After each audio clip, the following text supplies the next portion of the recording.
Congratulations on all of that. Thank you. Thank you so much. The stay at home, what did you say? The stay at home queen? I'm very good at staying at home pop star. The queen of work from home pop star. Okay. That's hilarious. I mean, I'll gladly take on my new title. I appreciate it. It is this weird thing where a lot of the promo you've been doing, and you have been able to do a lot of it, takes on this sort of meta quality where you're talking about how strange it is that this is the way you're doing the promo, which it is a thing, but it is really interesting and unexpected that this is what you're doing.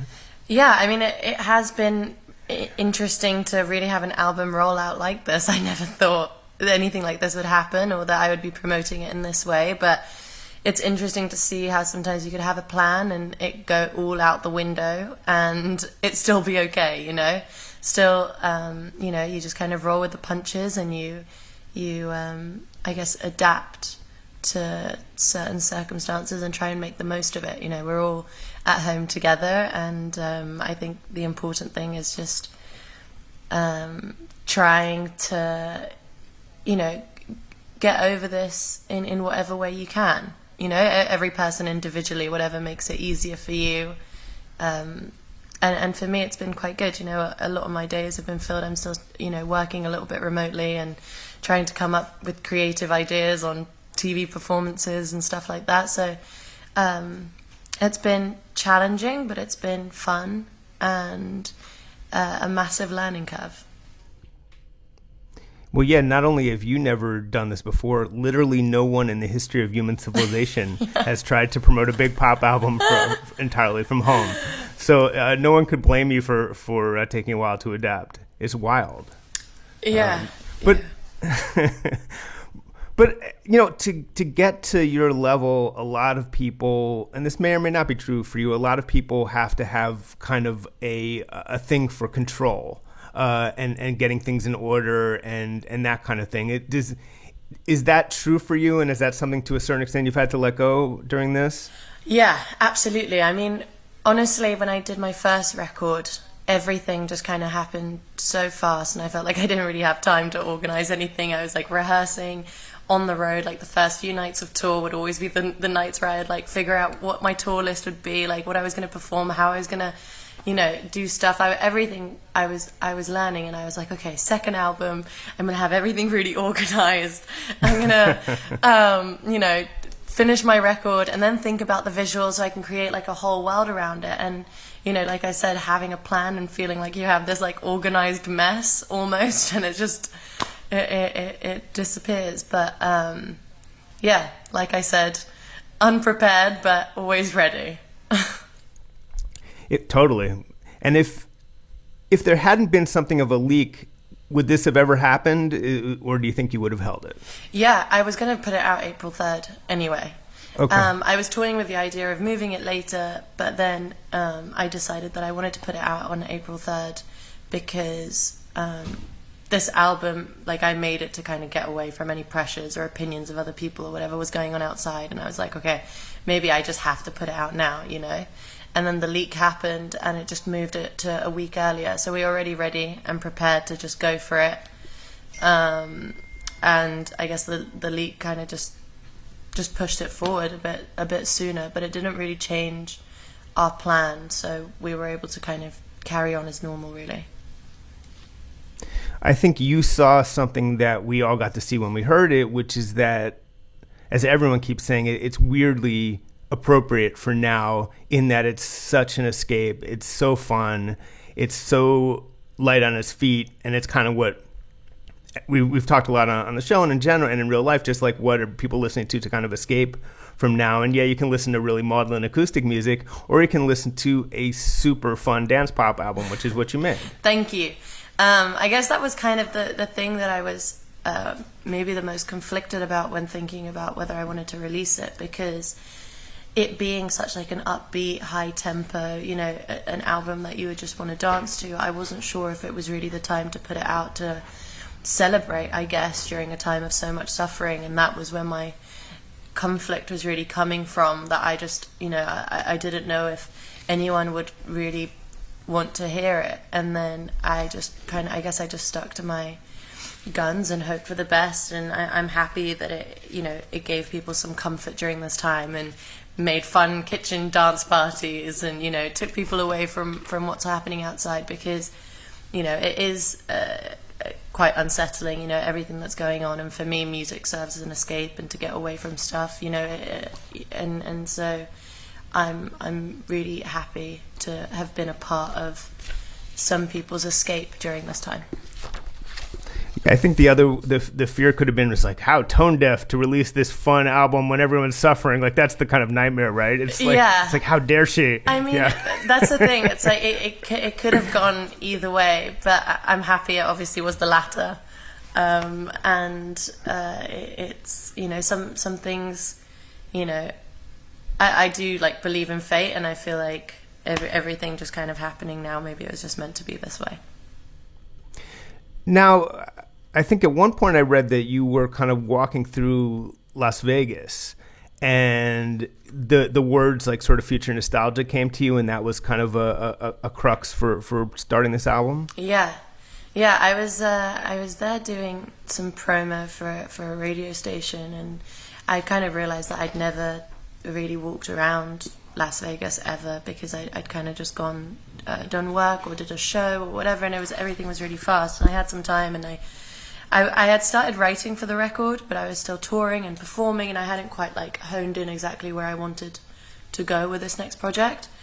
And I knew I wanted it to touch on my childhood influences and, the nostalgia that I felt when my parents listened to music from Jamiroquai and Moloko and Blondie, and the happy memories that I had with that. And I wanted to bring back those memories and that energy into the record. And I knew I wanted it to be cohesive and have a theme running through it. And when I was just like on a walk, I was like, oh, what about, future nostalgia? But I kind of laughed at myself to begin with, because I thought it was too on the nose and thought it was just a bit obvious.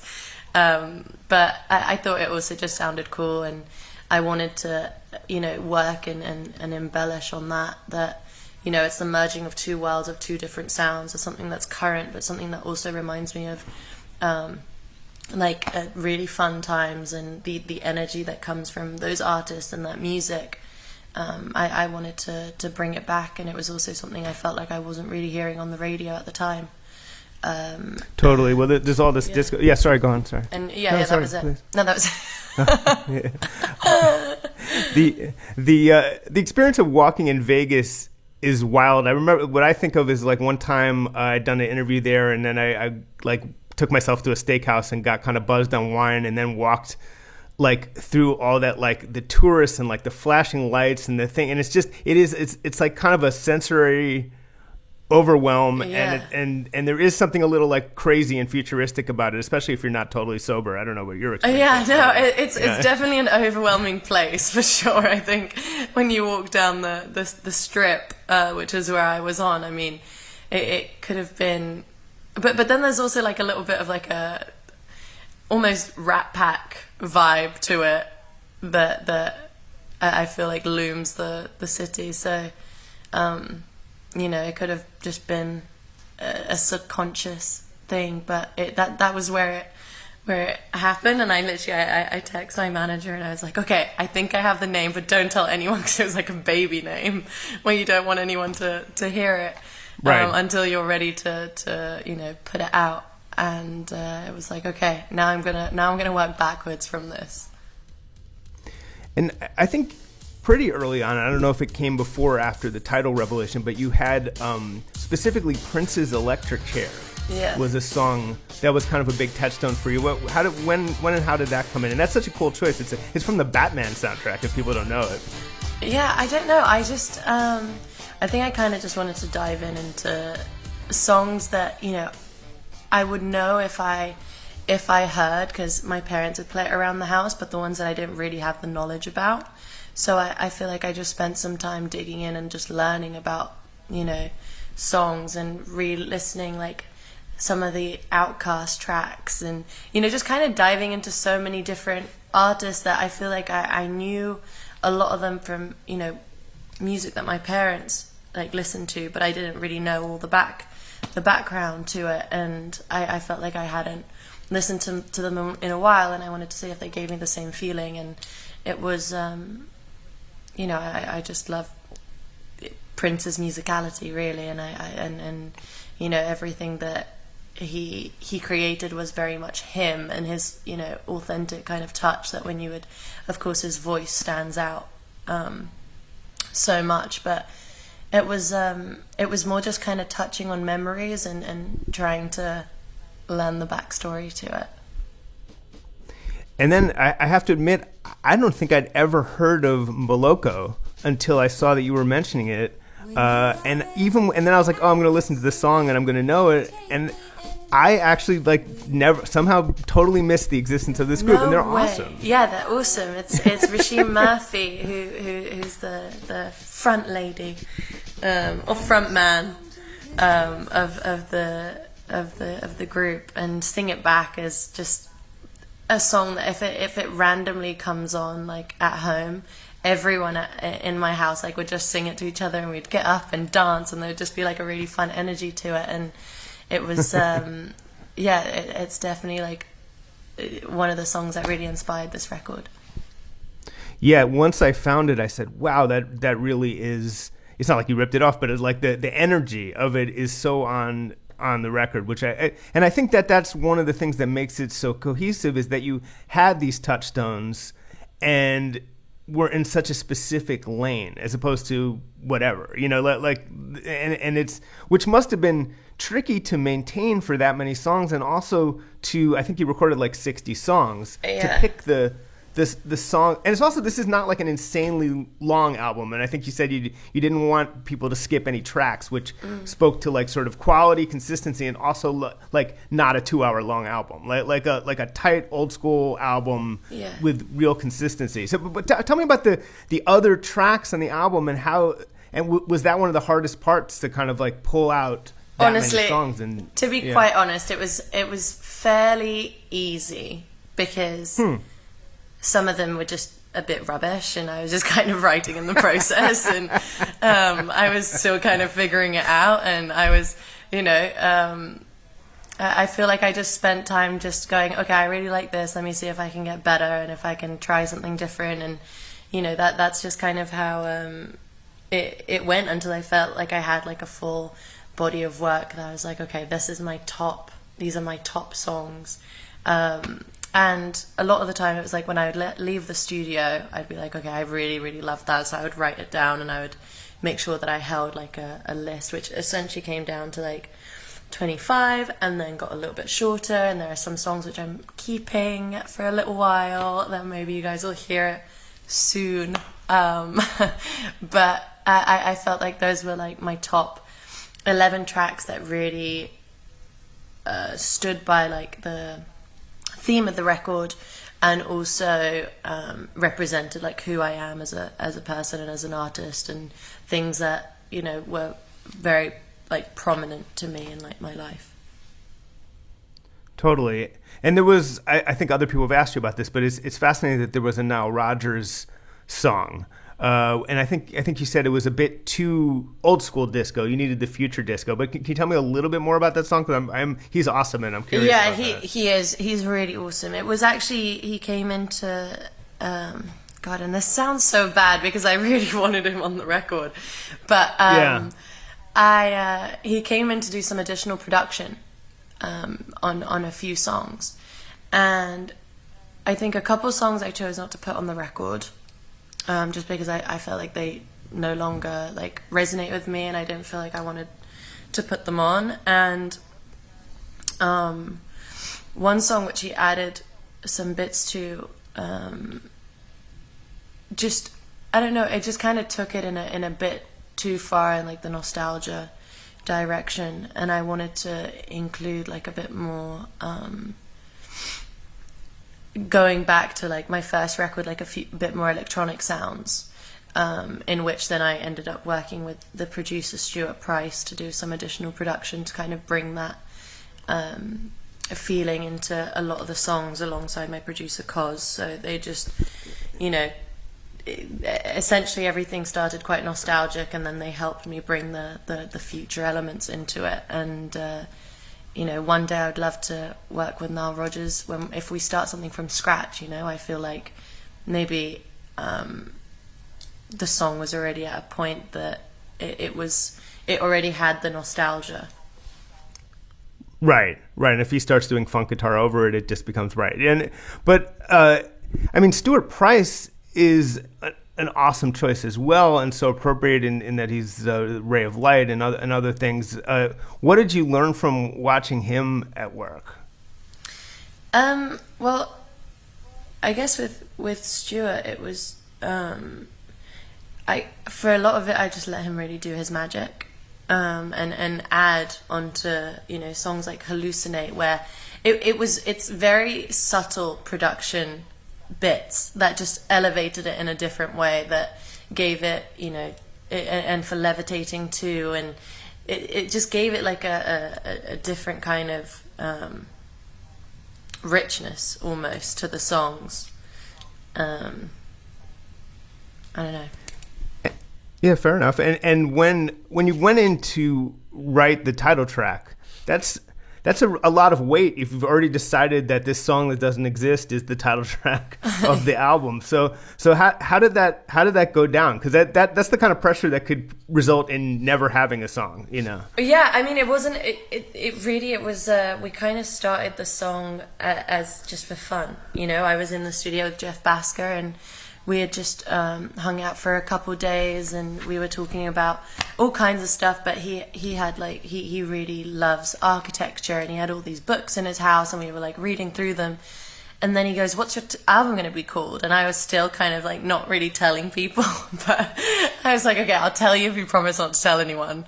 And he was like, "All right, let's just give it a go. Let's try and do something for future nostalgia." And when we started, we just wanted it to be really 90s, a bit punky, in your face. Jeff is some kind of musical magician almost. When he goes into the studio and he plays all his instruments and he brings out all these sounds, and I kind of just sat back in awe of him creating this, and I just sat down and wrote, and I was like, okay, how about this? And he was like, yeah, that's so fun. And we would just kind of sing it in the mic, but I'd never done anything that was kind of talky singing like in Future Nostalgia. So I was completely trying something new, and it was something that, I'd never done before. And I guess when we finished, after it being just so much fun, and then my friend Coffee came and joined in and helped write some parts too, a day later or so. And when I left the studio and I listened to the song back, I was like, I kind of love it. It's a bit weird and fun, and I really love it. And yeah, I was like, okay, this is the first track on the record. This is Future Nostalgia. Totally. So you're listening to Rolling Stone Music Now. I'm Brian Hyatt, and I am here or somewhere or virtually with Dua Lipa, talking about her excellent album Future Nostalgia and much more, and we'll be right back in a moment. Now, I'm here with the great Dua Lipa. We're talking about her excellent new album, Future Nostalgia, and a whole lot more. We're going through some tracks on the album. I wanted to talk about Don't Start Now, which is a huge hit, a great song, has a sick bass line. Tell me about how that song came together. That song, well, I wanted to work again with the team that I worked on New Rules with. And so we all got together. This is me, Ian Kirkpatrick, Emily Warren, and Caroline Aylen. And it was just the disco song that I needed. And it was just a lot of fun to make. And I guess it's, it's about getting over a breakup, but also kind of finding yourself at the other end, and being happy that you've moved on and found found your feet in the best way possible. and I wanted it to be the first song that everybody heard, because although it was quite different to everything that you've heard before, there was also some similarities in it, maybe thematically. And so yeah, that was it.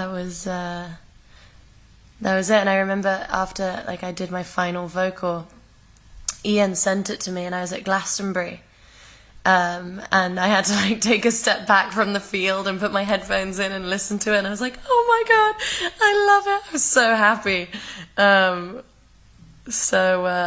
Yeah, and Glastonbury is always one of those places where I imagine all my songs to be I think about it, I'm like, okay, if I can sing it at Glastonbury, then it's going on the record. And it was quite funny to have heard a song like Don't Start Now while I was at Glastonbury. Get the final version, envision it on one of those stages one day. Which could have been this year, but not anymore, I guess, sadly. No, not this year, but I guess everyone's health and safety is the most important right now, and I don't think people are ready to hang out in big crowds yet. But when the time comes, Glastonbury is always a celebration. I think a lot of people, at least in my friendship group, it's the one festival that people wait the whole year. It's the highlight of the year. It's something that we all look forward to. So whenever the time comes and whenever we get to go, and whenever I hopefully get to perform these songs on stage, it will make it worth it. This sort of mix of electronics and live instruments is emblematic of this album, and as I mentioned, the sick bass, which I assume was played by a human being on a bass, but you never know. Yeah. That was Ian. And you had a smart idea, which was that you kind of wanted to, because there's always a lot of times in pop and in hip hop and stuff, it's there's the version that someone plays on stage with their band that is kind of the live version, but it has a slightly different feel. Sometimes it's better, actually, which is maybe what you kind of gleamed and jumped on for this album. But it's there's that version you hear on stage, and then there's the version on the album, and there's always a gap between them when you rearrange songs for live instrumentation. And what you did on this album really smartly is kind of close that gap, and that was pretty conscious, I think. Yeah, it was really conscious, because I don't know, I guess after touring for so long with the first record, I guess I kind of realized that I liked my songs better when I performed them live than when I listened to them. Yeah. And I liked all the instrumentation, and I liked, that energy, and I wanted to encapsulate that energy and take away from, or get away from, the electronic side, or how it was quite heavily electronic, to having that organic live instrumentation on the record, and including new instruments and having strings, and getting to see all that come to life is pretty magic. And that hopefully will also close that gap for me when I get up on stage and perform it live, because I want it to have the same energy as when you hear it on the record and when you perform it live. It's possible you may have a whole other album done before you play a concert. Have you thought about that? that this might be the opportunity? Yes and no. I guess now is kind of in my time where I've just been able to kind of sit down and think as to where I want to go next. I do feel like I need to get out there and live a little bit and perform these songs, and really kind of see what I love from each song and where I want to go next. Because from I keep going back to my first record, but I guess it's my only other reference point. But it's from my first album, songs like Genesis, and then working on the Silk City record with Mark Ronson and Diplo, and doing One Kiss with Calvin. I really kind of found myself in those songs, and it helped me quite easily decide what I wanted to do next, but in my own way, and try to figure out that next step. And I feel like every album might just kind of slowly leak into the other one, almost. It's something from this one will inspire the next. But I think I need to get out and perform them a little bit before I'm ready to just write again, to get to know my songs beyond the studio. Because for me, I've been listening to these songs for a really long time, and of course I can pick out parts that are really important and special, and I have ideas as to where I want to go for the next record, but I think I need to live with them a little bit before I make my final decision. So I don't know if we'll have new music by the time I tour, but we'll see. Yeah, we'll see how long this lasts, I guess. But to go back to the title track for a minute, people have asked you about the female alpha line. I know you ain't used to a female alpha, and you've kind of been like, "Oh, I'm not saying that that's me," but come on, that's kind of you. Honestly, well, it's.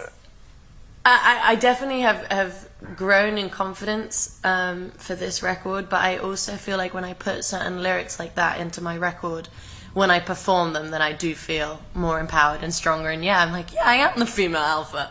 But it's also, it's also that recognition that we are, built on like the backs of giants, and there have been strong, influential women since I was, very little, that I've had women and role models in the music industry to look up to, that are, that have made me feel like I can be the female alpha, if that makes sense.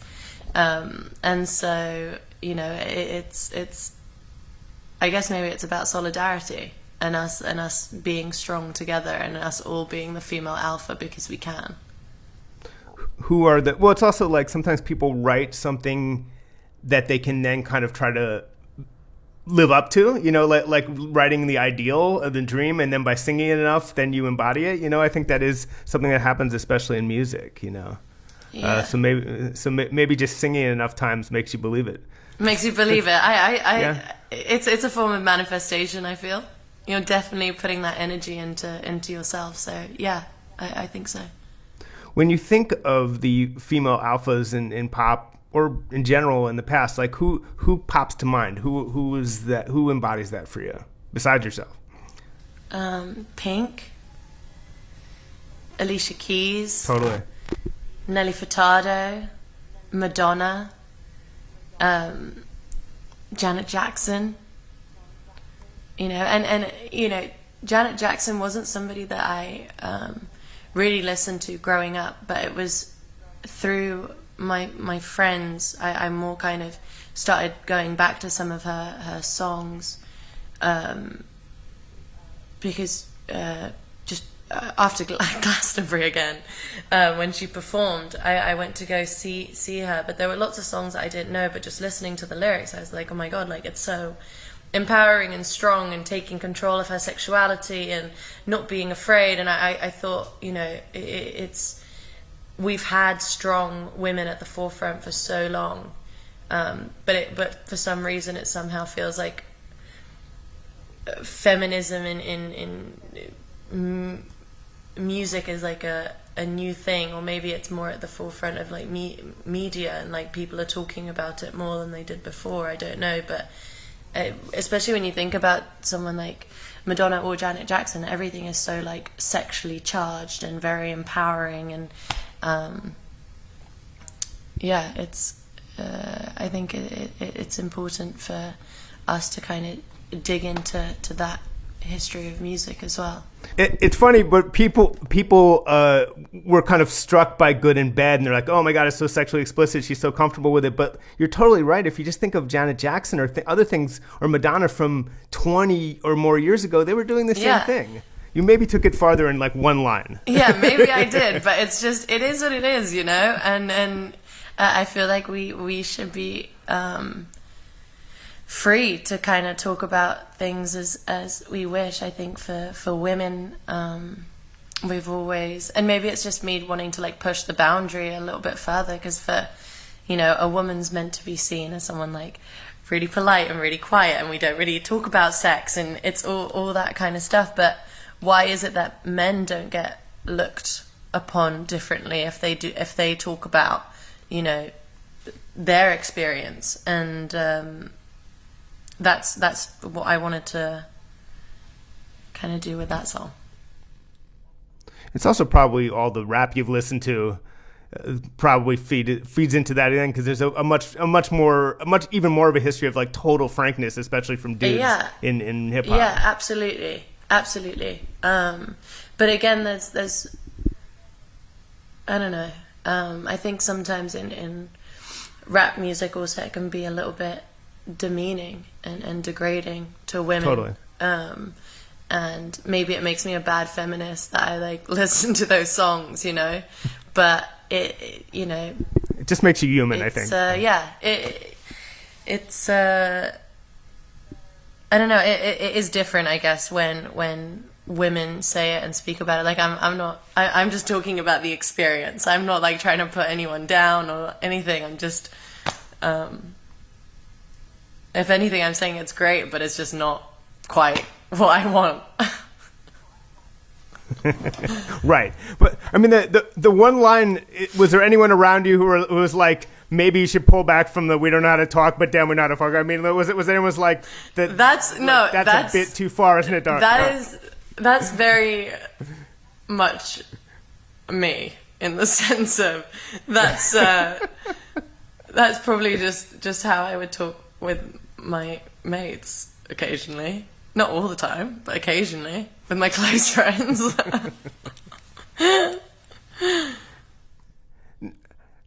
Now, you grew up at first in London, then moved. Your parents were refugees basically from Kosovo, mm-hmm. and not basically, they were, and then they moved back to Kosovo with you, and then you wanted to move back to England to basically be a pop star. God, you make it sound so confusing. Yeah, I know, and it is that confusing, but I got it right, though, I think. But yeah, you did. But the confidence to be like, I need to go back to the place of my birth so I can become a pop star. And you did get, I believe, a record deal within like 1 year, so the confidence was well placed. And I know your parents had a band who had a fairly successful song. Mm-hmm. Did that play into it, or where did that just like teenage confidence come from? No, I female alpha, by the way. The female alpha. No, I guess before I moved to Kosovo and you know, being born and raised in London, and you know, I had lots of friends in London, and I wanted to. I always said that I wanted to do music, but I never really knew how I was going to kind of do it. And then, you know, my parents always had the intention of going back to Kosovo at some point. I feel like one thing that a lot of people forget when people leave their country is, especially during war, it's not necessarily because they want to, you know, all the time. So their whole goal was at some point to kind of go back to Kosovo, and, you know, their families were there, and they just wanted to kind of carry on their life. And for me, it was exciting because I had lots of family members, and it was like a new experience, and I could speak the language because I spoke it at home. And so I was very excited about it. And I guess when I moved to Kosovo, I went to school there, and I started making new friends, but I realized that I wasn't able to do music on a global scale how I wanted, or how I felt like I could do it in London, or a place where everything was happening. And so I think around like 14 and a half, I was like kind of talking about it a little bit without my parents taking me too seriously. And then 15, it was kind of like I want to go back and finish my GCSEs, which are like the exams you need to do to get you into A-levels, to get you into uni. And I was like, you know, if I want to one day study in London or whatever, then I have to go and finish my GCSEs. And I wanted to go back to theatre school on Saturdays, which is what I had left before, but it was just kind of just singing lessons, really. And when I went back to London, which my dad describes it as me not taking no for an answer, I just started, I went to school, like normal school, and started putting like covers up online on YouTube. And I never had like a crazy viral effect, but it did serve me as like a form of portfolio where I would, you know, go out and meet people that were in the industry, or I would meet like young artists with like bedroom setups where we would just like do little sessions, and I'd basically have all these songs that I would write, but they were all of like lots of random genres and blah blah blah. And I don't know, I knew what I wanted.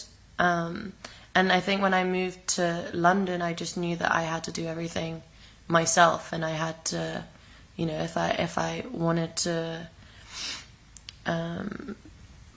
have my dream come true, then I would have to go out and get it myself. And I think that's also where a lot of my confidence came from. And yeah. You were talking about Blondie, and when I interviewed Debbie Harry recently, she talked about having a strong image sometimes led to people underestimating her talent, because it was like, if you like have that striking an image, like how talented could you also be, and kind of overcoming that. Has that ever been? Have people ever underestimated you? I think for a lot of I don't know about underestimated. I just feel like a lot of people didn't think that maybe I had it in me to be able to maybe make a record like this one, or that, I don't know, I feel like artists in pop, especially women, have to work a lot harder to be taken seriously.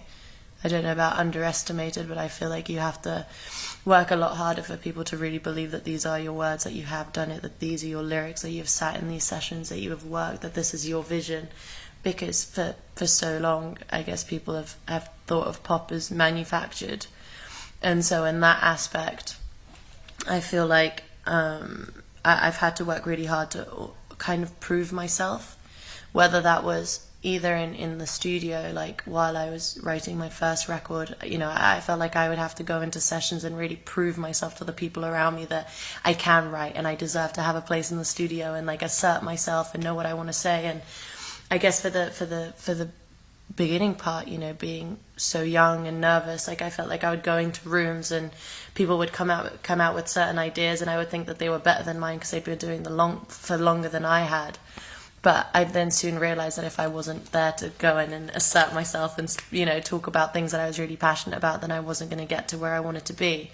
And so this time around on the record, like I was a lot more confident. I like worked with people that I didn't feel like I need to prove myself around, people that I was able to be vulnerable in front of, and it kind of shifted that dynamic. But I felt like for so long, I felt like I really had to fight for my place in the studio and in the industry, and even you know, in front of the fans and everyone, to get them to really understand and see that this is, you know, I live and I breathe this shit. This is my whole life. Right. And you know, everything, you know, I put out there comes from me. You know, from the songs to the performances, everything kind of stems to from you know, an idea that I had, and that's not to take away from, you know, it does take an army, and I have an incredible team that really helped me bring all these ideas to life. But I think, you know, in that sense, maybe I have been underestimated a little bit. That people maybe don't believe it. It's kind of one of those I'll believe it when I see it type things. So yeah, totally. So you're listening to Rolling Stone Music Now. I'm Brian Hyatt. I'm with the great Dua Lipa. We'll be right back with more. Hey, I'm Brian Hyatt. This is Rolling Stone Music Now. And we have a bit more time with Dua Lipa. We've been talking about her great album, Future Nostalgia, and more. So, what have you thought about concerts after all this, and like what it will take for you to feel comfortable to face a big crowd all packed together, for you to feel like you're safe and to feel like they're safe? Like, does there have to be, like, what point do we have to reach as a society? I know it's a really hard question, but I've been asking a lot of artists about this, though. Yeah, but just for you personally. You know, I don't really know. I guess it's difficult to say, you know, where the future of you know, live performances will stand at this point right now, because I guess for one, we don't really know how long this will last. Hopefully at some point we can find some sort of, you know, cure or some kind of vaccination for those that are, maybe less able to get over the virus, people that with underlying health issues, or the elderly. I guess it's like any flu jab almost, that maybe we need to be able to normalize the situation that's going on. I don't know. I guess that really is my answer, that for me it's staying at home, doing our part, and trying to, make it so that hospitals are able to manage the virus as and when, if it comes, if it fluctuates or what happens, to the point that we can, result back to normal life. But I don't know, really. It's a really difficult question. I would love to get back on the road as soon as possible, to as many places as possible. But obviously, for me, the most important thing is the health and safety of everyone around. So, quite honestly, very hard question. I don't have an answer to that. Sorry, it is such a hard question. Like the smartest doctors in the world have trouble with this question right now. So it's a tough one. I did want to ask about Boys Will Be Boys, because it obviously really stands out on the album, and it's the kind of thing that might not have been on a pop album 8 years ago. I think things have changed where it feels like it really belongs, and it feels so real. There's a bunch of things. I mean, the keys between the knuckles and smiling away to ease the tension so it doesn't go south. I mean, that feels very much from lived experience. Yeah, it is. It is all very much from lived experience. I was in the studio with Justin Tranter and Kennedy and Jason Evergan, and me and Kennedy were really just kind of talking about what it's like to be a woman, and we were just kind of and then we were like, okay, we should write this in a song, because if us two felt like we could really relate to this, then we felt like a lot more people would feel the same. And walking down with keys through my knuckles, Wolverine style, is very much a real thing. Like I would have to walk three minutes, if that, from the bus stop to my flat in London when I first moved back. And in like the wintertime, it would get dark really early, so by the time I'd get back from school, it'd be really dark. And it was just kind of like nothing ever happened, but it was like a safety precaution. Or I'd pretend to be on the phone, or you kind of adapt to other people's ways of thinking, or smile away to ease the tension so it doesn't go south. It's just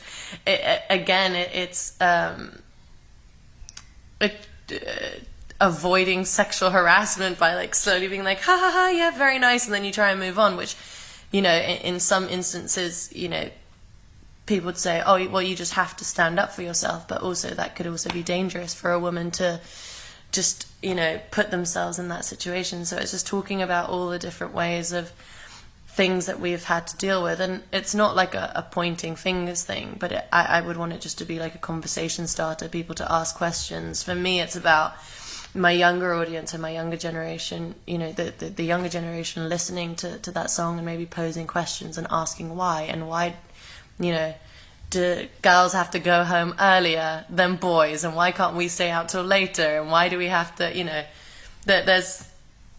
I guess those things made us grow up a lot quicker, and that's, what I wanted to portray with that song. Yeah, and it's stuff men don't think about enough, even if they aren't the perpetrators, they're not thinking about enough. But so it's it's powerful to put in there. I wanted to ask on a lighter note about new rules, and to the extent to which you're now sort of haunted by that song or sick of it, or because it gave you something to top and something to challenge you and something to move away from. But how do you kind of feel about that song at this point in your career? Honestly, I'm so grateful for that song, because it really did change my life. It gave me the opportunity to be able to feel like I could mature and change a little bit. Like, it gave me the kind of confidence I felt like I needed to be able to take a leap in my career that was out of my comfort zone, but I almost felt like I could try something different. And for me, when I put songs out, I don't know, I kind of detach myself from them. Like, they're mine, and I look at them like every second and listen to them and make sure the video's great and the mix and everything that's happening. But the second it's out into the world, I'll probably never listen to it again. Like, unless it randomly comes on the radio or obviously when I'm getting ready for tour. But other than that, I wouldn't, like, I just don't listen to the songs. And I just feel like they belong to my fans and the listeners, and you know, they can, it's when I perform it as well, you know, people go, oh, you know, are you bored of singing the same song over and over again? Like, I'm not, because I guess to someone it also means something else, and I feel like it's not really about me in that instance. So I'm very grateful for everything that song has given me. Totally. And finally, in this entire surreal experience of, as we discussed, promoting your big album while sitting against your brick wall at home or wherever you go, what has been kind of the most surreal moment or the most surreal moments of all of this for you? My God. I mean, I guess doing all these like TV performances from home, setting up a green screen on this very wall and performing on Fallon and trying to make it seem like I'm there and you know, trying to get creative from home, like that's all been quite surreal and never something that I thought I would have to do in a way. It's been very interesting to be creative from my sofa and try and come up with different ideas and you know, try and make things work from home, because I guess you have quite limited space and resources and what you can do. So that's been interesting for sure. But on the plus side, I've become quite the tech whiz. I'm very good at all the things. Got a little mic, so I'm ready for anything. And on the plus side, this must be the most well-rested promo tour ever. Yeah. You get to sleep in your own bed. Yes, I've been able to sleep in my own bed. I've actually been able to sleep in as well. And,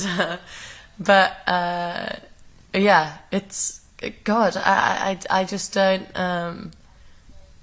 it's still, even when I talk about it, it feels crazy, you know, the time that we're living in and what's really happening. Yeah. I wonder if we'll ever go back to normal again. I sure hope so. Yeah. Thanks so much. Stay safe. Congrats on everything. Thank you. Thank you so much. Thank you for your time, Brian. I appreciate it.